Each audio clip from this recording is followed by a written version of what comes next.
Hello and welcome to the Agile Innovation Leaders Podcast. I'm Ola Ojako.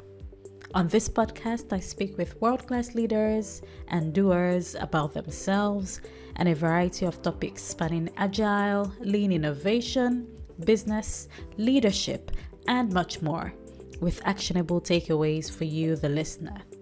Hello, everyone. Welcome back to the Agile Innovation Leaders Podcasts. In this episode, I have Marsha Acker, the CEO and founder of TeamCatapult. Marsha is a respected and sought-after leadership development expert, and her organization, TeamCatapult, focuses on equipping leaders at all levels to facilitate and lead sustainable behavioral change. So this is the second part of my conversation, the second and the last part of my conversation with Marsha. And in this conversation, in this part of the episode,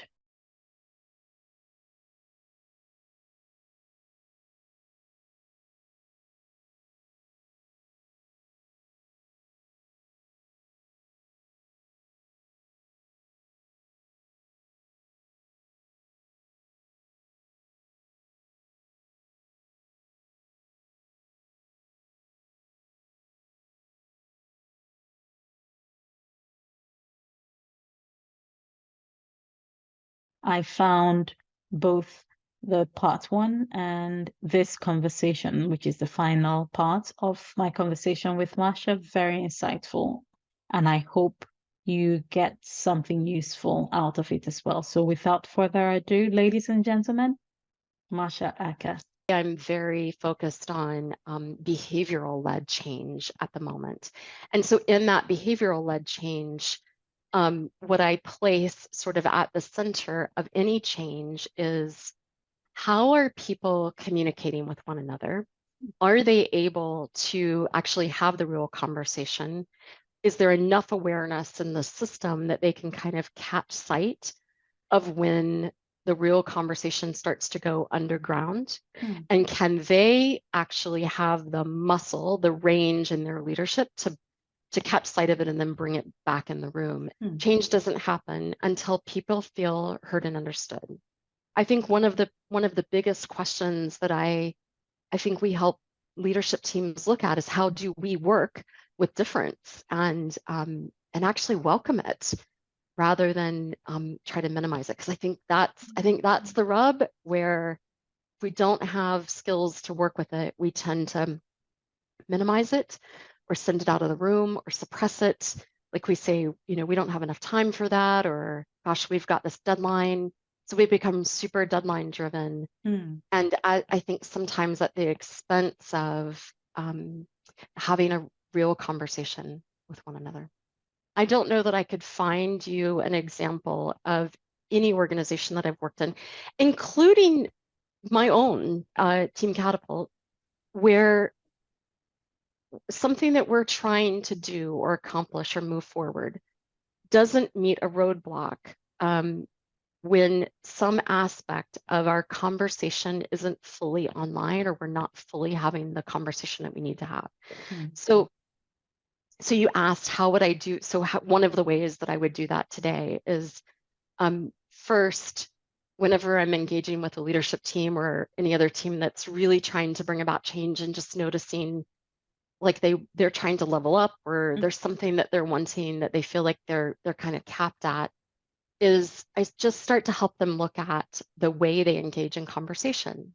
Because I think in the conversation, there are lots of indicators about how that conversation plays out. And are people really able to say what they're thinking? Or do we get stuck in some common kind of dysfunctional patterns that can show up? So one example of that would be, we use a sort of a technology for looking at conversation.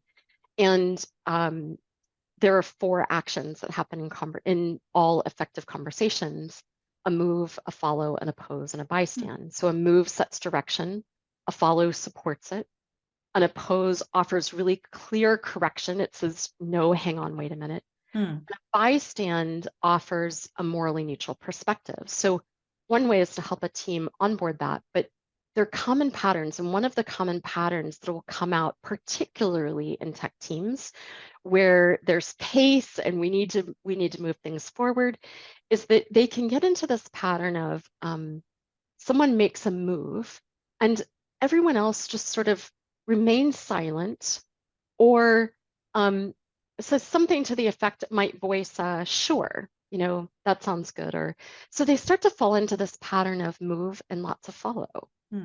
And what's missing often is the voice of bystand, which says, hey, like I'm wondering what's going on, or I'm wondering what we're not saying, and then really clear opposition. So the ability to bring pushback, constraint into the conversation. So if you go back to that original leadership team that I was telling you about, way back when, I think one of the things that was going on in that team is no one was able to say, this is an incredibly difficult decision, and I don't think I can make it unless I have these things answered. So they kept making it about the process, and it wasn't really about the process at all. It was really, it had a very personal component to it that wasn't being discussed. And so the inability to discuss that really created the drag.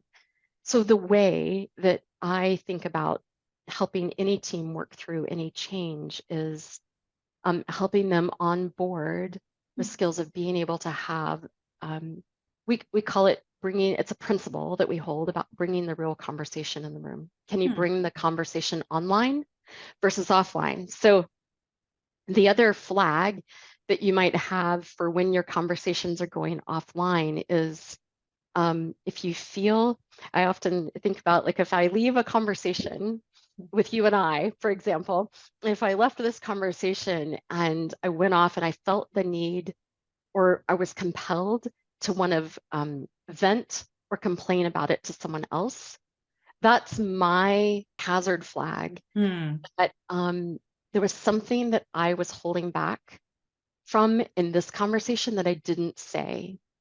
And that's my signal to actually circle back around. And so maybe I need to check in with myself. Maybe there's something that I left unsaid. That's so insightful. I've been making notes. But the question I have, one of the key ones I have right now is, based on what you've said, if one is to go out from a conversation and realize that there's something I'm needing to vent, which I didn't say, in front of the people or the person involved, as a facilitator or coach for that team, how can you help them to, because there could be several factors. It could be that they don't feel safe, they feel that they might be punished for actually saying what they have in mind. So what would be the process for addressing it such that people can actually say what they actually feel without feeling that they would be punished or sidetracked or ostracized for it? Yeah, I think there's two things that will be happening. And so when we're working with leadership teams, we're often helping them onboard these skills collectively. And that does take a process, right? So I think there's a piece around helping them build a container. So when I say container, I mean, we're talking about the 4 actions. We're talking about the value of the 4 actions. We're talking about kind of normalizing that oppose can feel really scary or difficult, but that'll very much be based on the individual. So we're working at both that whole team or system level, but also at the individual level, because for me, in my own behavioral profile, oppose can be low. And there are really good reasons for that. Like I grew up in a household where it was rude to oppose an adult. So I've got that, childhood story about why I would not want to oppose. I've got other stories that have happened along the way that sort of started to build this kind of old internal narrative for me about, ooh, it can be dangerous to oppose. So I think there's some individual work that all of us, when we're ready to engage in, can do around noticing when I might hesitate to do that, what's the story? What's sort of the old narrative that I'm telling myself about that action? And what has me hold back, in the current space today? So there's that individual component of growing what David Cantor calls functional self-awareness. So the ability to sort of catch sight of my own behavior, to also be able to grow my own behavioral range. But then, Ula, you very much are naming, there's also a system level component to that. So if I'm on that team and if I'm sort of in a positional leadership role where I might hold some kind of authority over how people get paid, and I'm responsible for, those performance reviews that we seem to do only once a year. I need to be really aware of where I might be, even unintentionally, really closing off those conversations. So how willing am I to put out an idea and have someone offer an oppose? Or am I not comfortable with that? Like, I don't like it when someone opposes. And so how might I be consciously or unconsciously kind of squelching that? So there will be that role. And then there will also be the role of the team. Teams that have this, I call it sort of the foot tapping, like we need to get things moving or rolling, or we only have a 30-minute time box for this meeting. It's not that you'd never have 30-minute meetings, but if 30-minute meetings are all you ever use to meet, you are really missing an opportunity. Like there are places where I think we have to slow conversations down in order to create the space for people to really be able to think together and to take risk. But if there's never any space for me to take risk, I'm just not. It's can be scary enough to do it. So I think there are multiple things that you have to attend to at multiple levels. I think there's an individual level. I think there's a whole team level, a system. I think there's the positional leader or whoever's in authority, or sort of whose voice, carries a lot of weight in that team. All those things will be playing a part in whether that conversation can fully come online. And I do think it takes work. So I'm just a big advocate of work on how we communicate, because if we can equip everyone in a team to be paying attention to how we're communicating, and we sort of have that range in our behavioral ability and our communicative competence to kind of bring all of those things online, then I would hold that there aren't many things that we can't work through. But when we just attend to the process first, without having some of the skills about how to engage in the conversation, I think that's where we get really stuck. And then we just start searching for other process. Like right? Like it becomes hard to have a conversation, and I know I need to have a conversation. So I go looking for the new like facilitation tool, or I go get my, bag of stickies and markers, and I'm like, and I think sometimes we can become sort of over reliant on facilitation processes. And I'm the first proponent of facilitation processes. But sometimes I think they actually, we lean so heavily on them that they actually might be hindering the real conversation coming in the room. What you've said so far, Marsha, reminds me of the values in the Agile manifesto. It says people and individuals over processes and tools. It doesn't mean the process and the tools aren't important. Yes. But we're dealing with human beings first and foremost. And my philosophy as well is about winning hearts and minds, because that way you can go further with people once they, to use your words earlier on, they feel heard and listened to, rather than imposing something on them. And and what you've said so far as well reminds me of what you in your book, The Art and Science of Facilitation. This is gold dust. It's yes, I refer to it almost every quarter since I got it. I refer to it in to just sharpen my saw. And you said something on page 4. In other words, facilitation is not just about what tool or technique you're applying.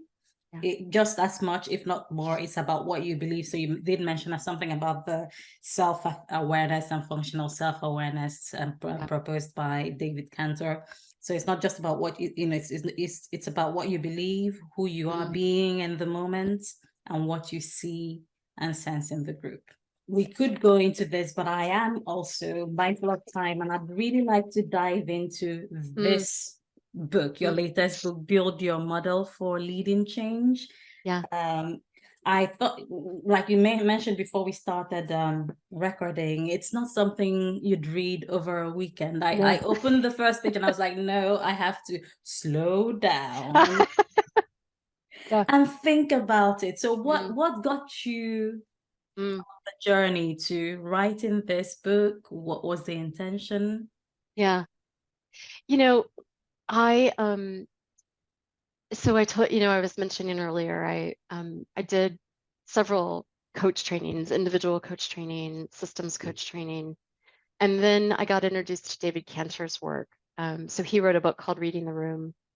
And it was through my introduction to his work and meeting Sarah Hill and Tony Melville, who are run an organization in the UK called Dialogics. But it was through meeting them and David and really starting to understand structural dynamics that I got introduced to the concept of model building. And that does come from David's research around face-to-face communication and what it looks like for leaders to be able to bring clarity to their work. And I remember along the way, one of my first conversations with Sarah Hill, I had a whole background in facilitation, what it looked like to facilitate groups. And at the moment, I was really kind of struggling with what's the difference between team coaching and facilitating. And I was having this kind of personal, what I realize now, I was deep in building my own model for what team coaching would look like for me.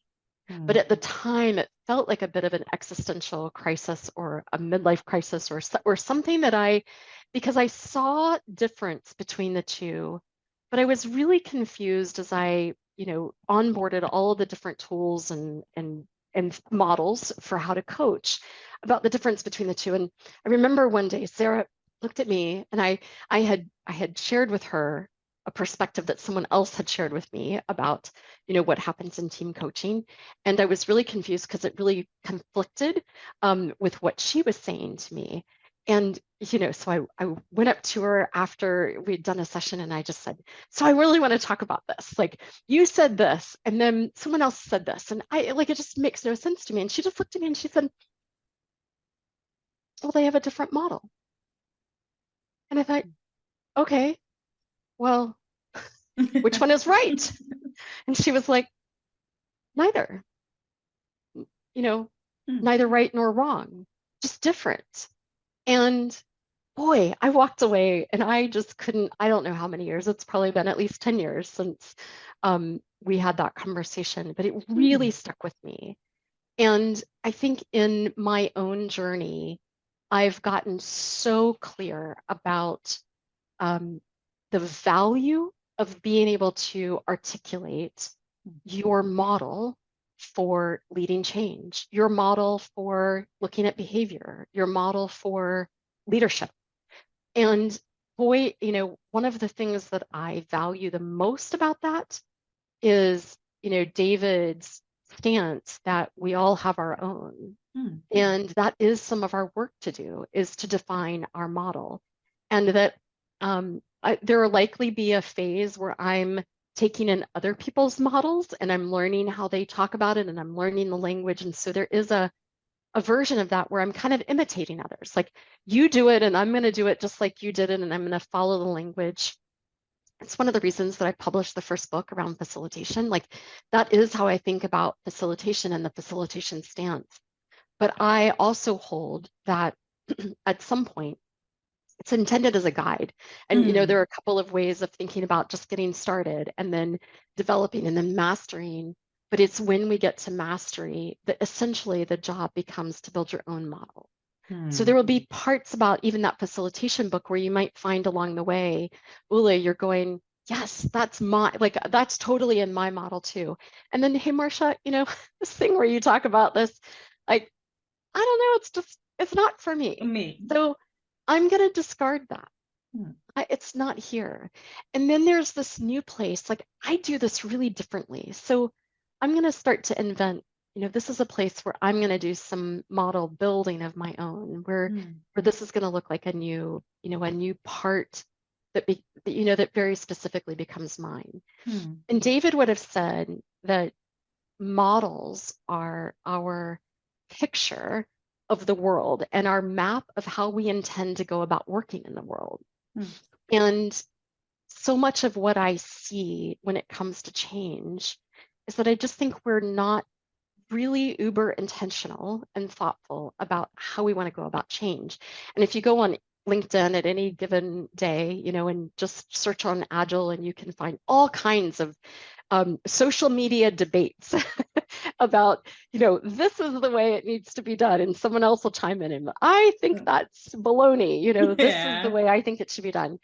And what I would love to say to all those people is it just means there's difference, right? And I think the work to do is to be really, really clear about what is it that you are trying to change. So you've heard me say, right? Like I'm about changing behavior first, like really focused in on using conversation as a way for that behavior change to happen. And then I hold and trust, and I've seen years of evidence of once that gets ironed out, once we're able to have more of that communicative competence in a team, but the other things become less of an issue and we're able to navigate that. But that's me. And that's my model. That doesn't make me right or wrong. It doesn't make me the only way to go about change. I think there's so many other different ways. So others listening to this podcast might have a place where they put process in the center, and that is their focus, and that gets to be okay. So I'm just a real advocate of being clear about what is it that you're trying to change and how do you go about making that change happen in the world. What struck me is you're saying the need to be clear about what you're trying to change, what you're trying to, if I may use the word, achieve. Yeah. As a result of the transformation. Would there be a place for the why? Because you might, and if so, how does that weave into the whole picture? Yeah. Well, I think in the process of building a model, you get clear first about how do I believe change happens? And then it becomes, okay, so what would I do to bring about change? So even if you think about leadership, what do I think about how leadership should in my world, should behave or act? How would I grow leadership? How would I grow leadership in others? And then what are some of the things that I would do? Where might I take action? And then why would I take action in those places? The same thing with change. I'm really clear about conversation and behavior and helping people look at that. And so there are certain things that I would do in the room with a leadership team, and there's certain things that I would not do. And I'm really clear about why. Like, because I hold, like what you'll hear is that phrase, because change doesn't happen until people feel seen and heard. And that's a real key, becomes a guiding North Star. And I think it helps me navigate difference. So when I run across someone else who has a really different model than me, there's a version of myself years ago who, it's kind of like the example that I gave of saying to Sarah, well, let's debate this out about which one of us is, right or wrong. I don't actually think that's our work to do, but I do think our work to do is to just be really clear. So can you name what's in your model? Can you name what it is that you're trying to change? And then you and I could engage in a what we would call kind of a cross-model conversation where Mm. it's not about beating the other down or making either of us wrong, but we can be really clear about, oh, well, I would do this because this is why. This is what I'm believe about how change happens, and this is how I'm helping a team to change. And you could say, actually, I see, my focus is a little bit different, and here's why, and here's what I would do. And now, like, gosh, that's a learning conversation to Mm. have. That's not a debate. In leadership teams, as leaders are trying to lead change in an organization, I think this is the conversation that doesn't get had almost ever, is how do we believe change will happen? Mm. And what are we going to do to bring about change? And even if there are 10 people in that team, and we each might have a slightly different personal view about how change happens, we have got to come to some alignment Mm. around how we are collectively going to look to bring about change. Because if we don't, it's going to feel really dispersed and really challenging as we try to move forward in a large scale change. If we've all got 10 different versions, we've got Yeah. 10 different models on how change happens. What I think I'm hearing you say, Marsha, is, as a leadership team, it's really about taking the time to be aligned on what you're trying to do, and also presenting a united front, because the whole organization will be looking up to you. So you need to be saying the same thing. Yep. But this is now me extending, extrapolating, not that you said this, but within, you should also be able, within yourself as a team, to have those difficult conversations. You could make your move, follow, oppose yourselves, but come to a conclusion which you present as a united front to the organization in charting it forward. Yeah. Yes. And there's something else you said in it's a quote in your book, Build Your Model for Leading Change, which said that leadership is being in the mess and being comfortable with being uncomfortable. Do you want to expand on that, please? Yeah. I think it's so true. It's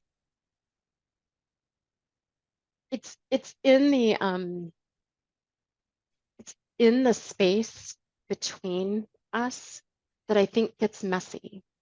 And we were just wrapping up a cohort program for a group of internal leaders just recently, and I watched sort of the thinking and the shift in mindset happen over time. Like I said, I have a lot of compassion for leaders, that there's a ton of pressure and expectations, from bottom side up across. And I think in those moments, some days it can be just really challenging to navigate which end is up. How do I manage through that? And I'm responsible for all of this out in front of me. And yet the propensity, like the compelling, I think, reaction is to just keep moving things forward, like go faster. Just go faster, get through the meeting faster, get the things done, delegate it more. And that it's not that that's wrong, and it's really helpful, but there just sometimes needs to be space where they slow it down and they actually create space. And I think that's the messy part.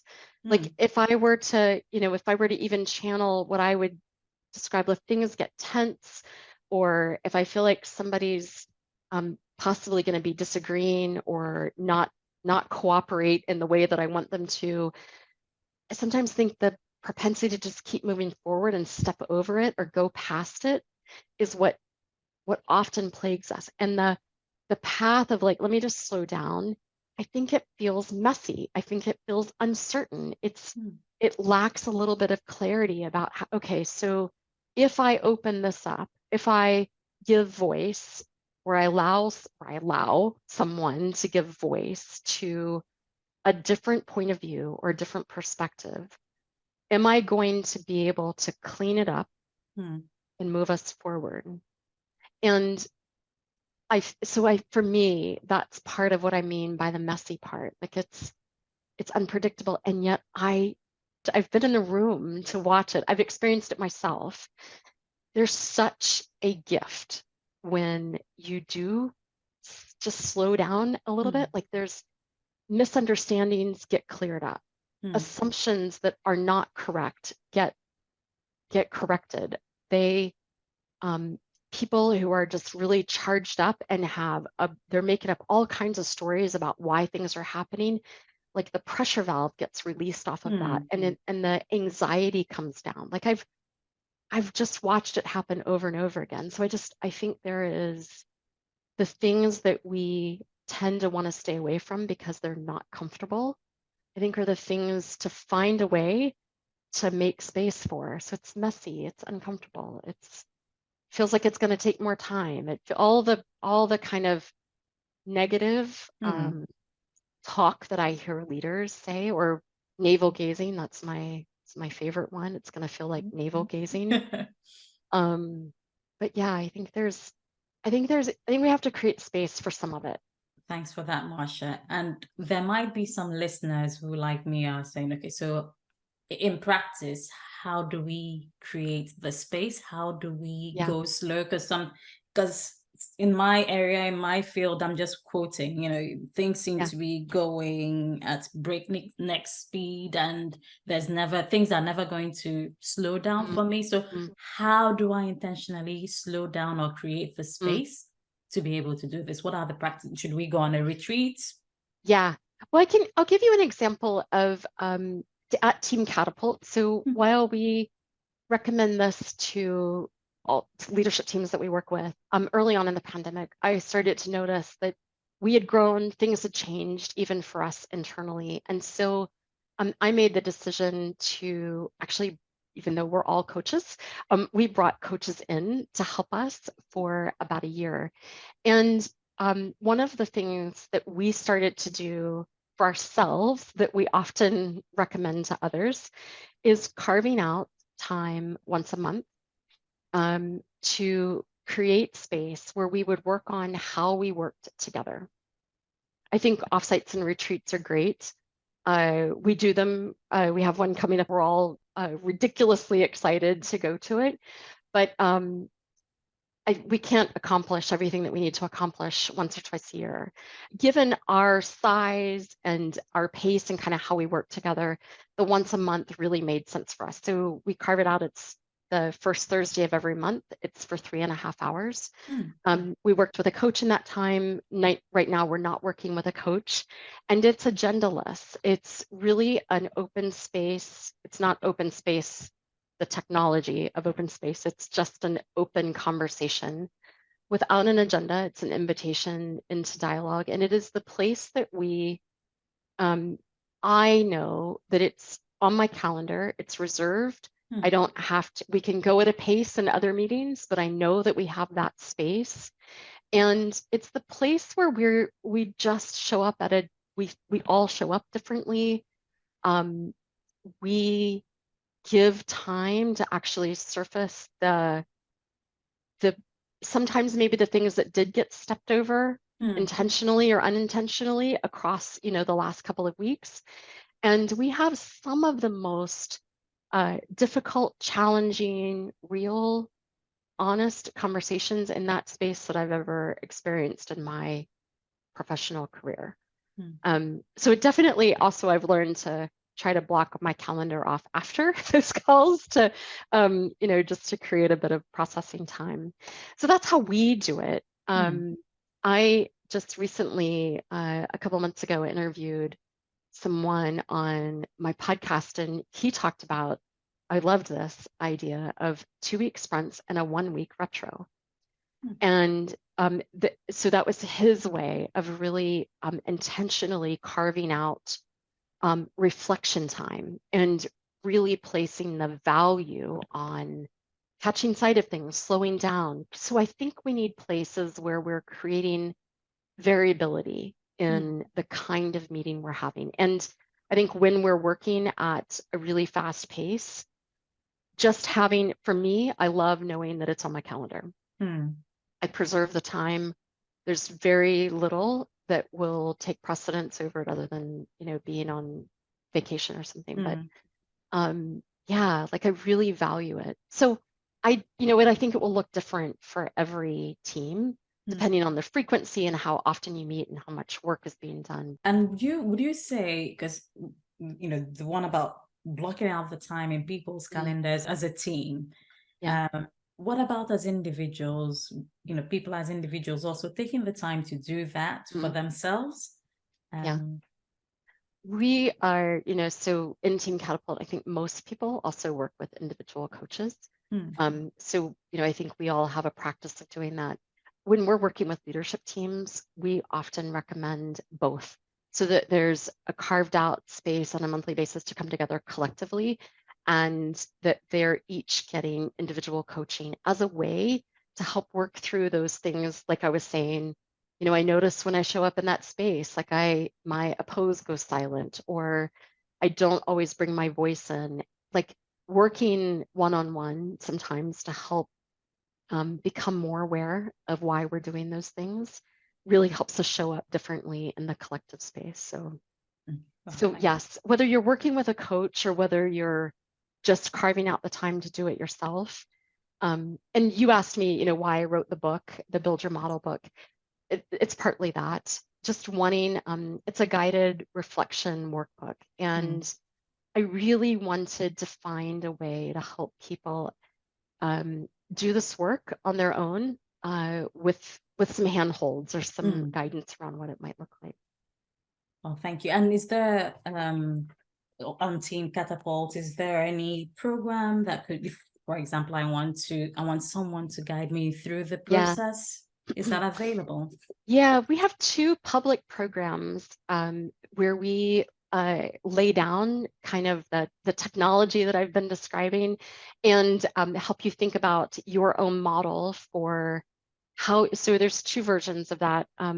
There's one path that will lead you to thinking about your model as an Agile coach. And there's a second path that will lead you to thinking about your model as a leader, as an interventionist. So kind of 2 different programs. So the path for Agile coaching falls under a program we call Coaching Agility from Within. Okay. And that's a cohort program. It's about building your own model for Agile coaching. And then if that's not of interest, we have 2 other programs. One's called Making Behavioral Change Happen, which is part 1, where you sort of onboard the technology of structural dynamics. And then the second part is called Changing Behavior in High Stakes. And that's where we go a bit deeper into helping you think about how you would intervene in behavior and in conversation, both at a individual level, but also at a system level. So how you might map the system. So 2 different paths and very complementary. In our Coaching Agility from Within program, there's also a thread of structural dynamics that sits underneath of that and how to coach a team using structure. So yes, a couple of different ways. Yeah. Thank you. And what, in addition to your fantastic books, and I'm not saying it just because you're here, true. What other books do you find yourself recommending to leaders?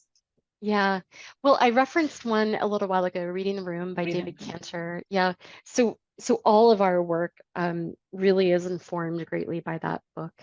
And my book, Build Your Model for Leading Change, is based off of a lot of some of the concepts that David introduced. And his book captures kind of in a narrative format the story around it. And I would say mine is much more the workbook of how to onboard the technology of looking at behavior and then the guided reflection of creating your model.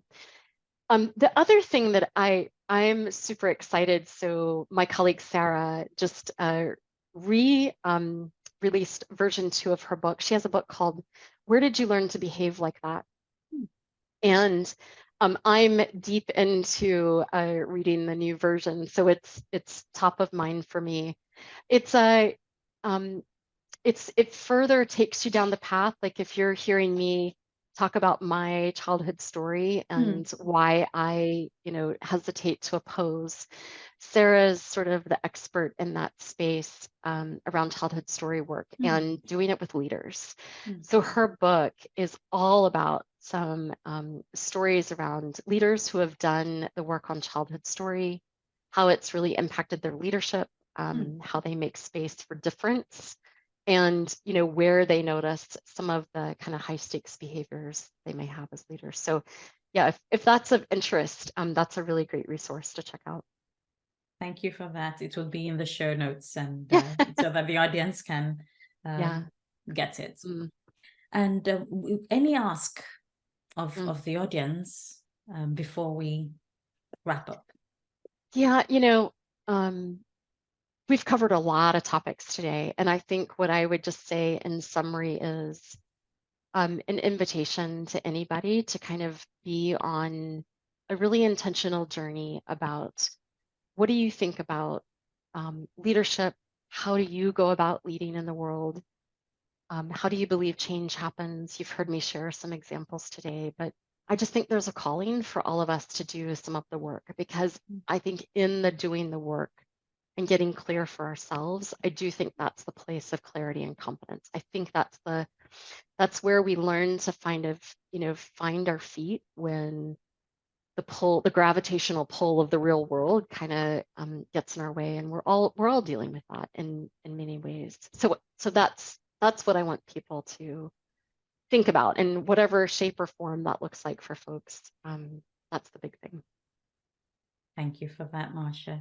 And if one wants to get in touch with you, how can they reach out to you? A couple of ways. The best way to just connect with me will be on LinkedIn. So you can find me at Marsha Acker. And just, when you send me them, I get tons and I don't say yes to everybody. So it's just really helpful if when people connect, they just tell me a little bit about how they're connecting. Yes. Yeah. How they manage to get there. So that helps me do the sort and sift that I know we're all doing these days. The other place would be buildyourmodel.com. So you can find kind of a free download there about model building. So if you're curious about that. And then our programs you can find at teamcatapult.com. So the Making Behavioral Change Happen starts this fall, and there's a Changing Behavior in High Stakes program that starts in February, and the Coaching Agility from Within program starts in January next year. So yeah. Thank you. So the programs you mentioned that can be found on TeamCatapult, the one starting this autumn is autumn 2023, and the February and March dates are in 2024, just for the audience clarity. Yes, thank you. Yes, so thank you so much, Marsha. I wish we had more time, but I do respect your time, and for me it's been really enriching and enlightening, and I do want to say thank you again for making the time to share and impart your knowledge, your wisdom, your experience with us. Yeah, thanks a lot. I really appreciate being here. Likewise. Thank you again. That's all we have for now. Thanks for listening. If you like this show, do subscribe at www.agileinnovationleaders.com. That's agileinnovationleaders.com, or your favorite podcast provider. Also share with friends, and do leave a review on iTunes. This would help others find this show. I'd also love to hear from you, so please drop me an email at ola@agileinnovationleaders.com. Take care and God bless.